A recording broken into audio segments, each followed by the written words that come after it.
Onward. So this is my first review in a while.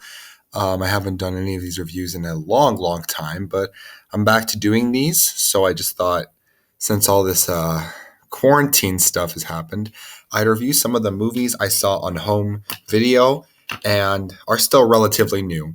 So first, let me talk about Onward, which is Pixar's newest film, and I really wanted to see it in theaters, but kind of scheduling and homework got in the way, and yeah, I wasn't able to see it. But then when I was finally thought that I was able to see it, this all happened. So that's a little bit of backstory. Anyway, Onward is a movie that a lot of people don't seem to really like as much as Pixar's other movies, and I would highly disagree with with that sentiment because I think it's actually one of Pixar's best movies in a while. No, I'm not going to say I don't like any of Pixar's new movies. I mean, I love Toy Story 4, and I also really loved Coco. But like, there are a lot of newer Pixar movies that I just felt like I don't know that they try too hard to get the emotional moments out. They don't feel genuine. That's like that again. That's not all the time. Like Coco and Toy Story 4 are absolutely amazing. But what I like about Onward is that it feels like the emotional scenes come very naturally into the film. It feels like every time these two brothers are just having an emotional moment, it feels genuine. It doesn't feel forced into the movie like a lot of other Pixar movies, like The Good Dinosaur, which constantly feels like it's forcing emotion down your throats. And I also saw this movie with my brother, so it was really an emotional experience. I think the ending was really, really good because it just left you very just just this heartwarming feeling. And it perfectly balances being heartwarming while also having good emotional moments. Um, and it just works. The characters work. The two brothers are so genuine with each other. The the big brother, he's this highly confident, not afraid of anything, but they give him a reason for it. They develop his character to be less than just a one note character.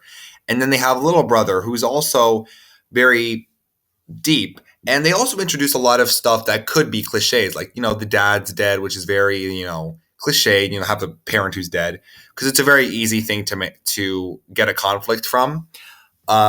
And we have a very basic adventure, but they use these cliches in order to both comment on the cliches as well as use them to their advantage because the what they do with the father is very interesting, and it makes it feel much more deep than how it usually is, which is just parent is dead, and just because of that, um, it does something very creative with it. And I'm not going to say it's a perfect movie. I will say I'm not a huge fan of the world that they set up because they don't really do anything creative with it. Like with Zootopia, where they have this creative world where everything is in support of what the animals are able to do. This just feels like an average world, except with fairy tale creatures. I don't think they did enough creative stuff with what the fairy tale creatures could do. Like they did, like the two brothers are elves, but they don't really do anything about them being elves. They don't find creative things to do with that. So it can't really be as creative as it should be. But I think the emotional moments in the film are strong enough, and the comedy is funny enough that to keep the film afloat, even with its flaws.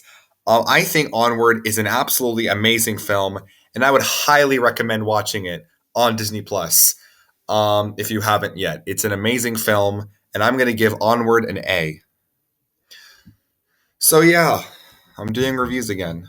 My last channel got disappeared. It's really complicated, but it all just disappeared.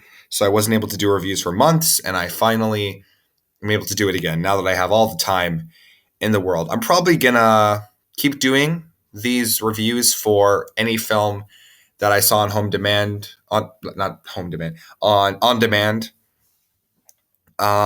Like I'm probably gonna review The Hunt, which is also a movie I saw. I'm gonna review Trolls World Tour, and I'm also gonna review some stuff I saw on Netflix and and Amazon Prime. Some very important movies that are coming out. I'm probably going to review the Netflix movie Extraction, and I'm probably going to review Bad Education too, which is also on HBO. Again, I don't actually know, and maybe some video essays and stuff. It's very complicated, but I'll get into it to a later video where I'll explain what I'm doing with this channel. But anyway, I don't know what else to say here. It's been a while since I did this. Okay, bye.